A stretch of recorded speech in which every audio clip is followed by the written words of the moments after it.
ဒီကနေ့တော့ပန်းချံလေးတစ်ခုရောက်ရှိခဲ့ပါတယ်ခင်ဗျာ From BTS နာကဥတယံပန်းချံ series ဆိုတဲ့ပန်းချံလေးပါကက်ကြော်ပန်းချံလေးပေါ့ဗျာမြို့ပြမှာရှိနေတဲ့ပန်းချံတွေရဲ့ထုံးစံအတိုင်းပတ်ပတ်လည်မှာတော့တိုက်တည်နေပေါ့ဗျာအထဲကိုရောက်သွားပြီဆိုရင်တော့ဖြစ်တိုက်တွေရှိလို့ရှိမှန်းတော့မသိရတဲ့အဖြစ်ပါခင်ဗျတော်တော်များများရောက်ဖူးကြပါတယ်ပန်းချံအလယ်မှာရေကန်ကြီးရှိတယ်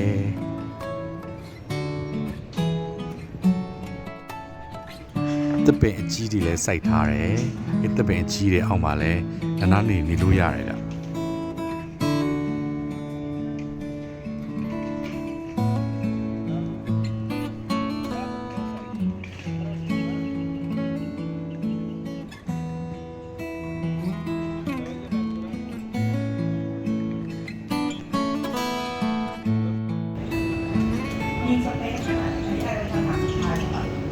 ဒီလိုအမြင့်ချင်းပလဲတဲ့ပွဲမျိုးတွေလည်းအများနဲ့လုပ်နေကြတာဗျ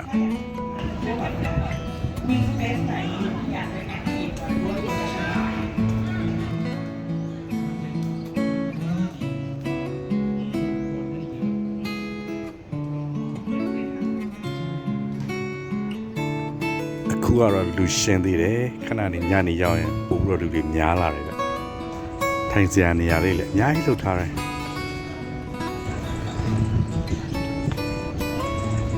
စားထိုင်ပတ်တဲ့သူတွေရှိသလိုတိုက်ကြည့်ကစားတဲ့အဖိုးကြီးလည်းရှိတယ်ဗျ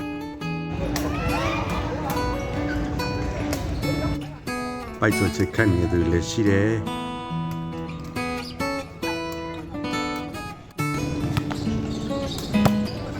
ဗော်လီဘောတွေလည်းပုတ်နေကြတယ်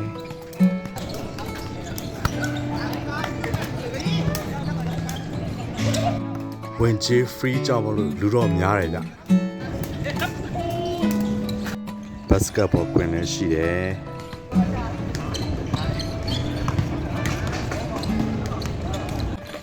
စကိတ်ကွင်းရောပေါ့နော်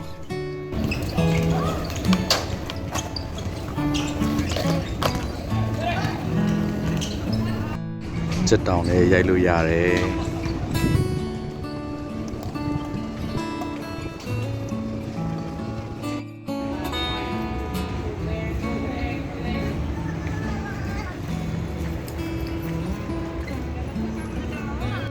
ရေကူးကန်လည်းရှိရဗျ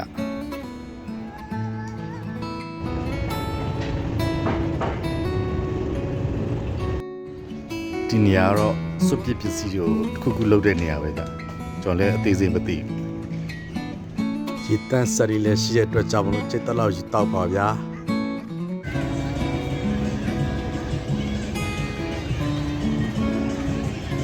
ထိုင်းပန်းချံတော်တော်များများမှာတော့ဒီလို aerobic ကတဲ့နေရာတွေရှိရဗျ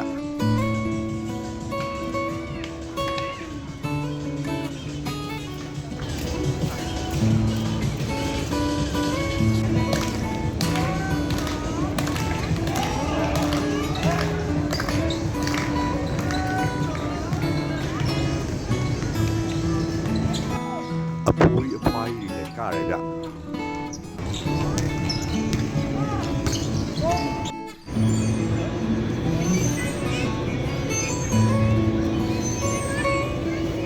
ညာပတိကလေးတွေစော့နေတော့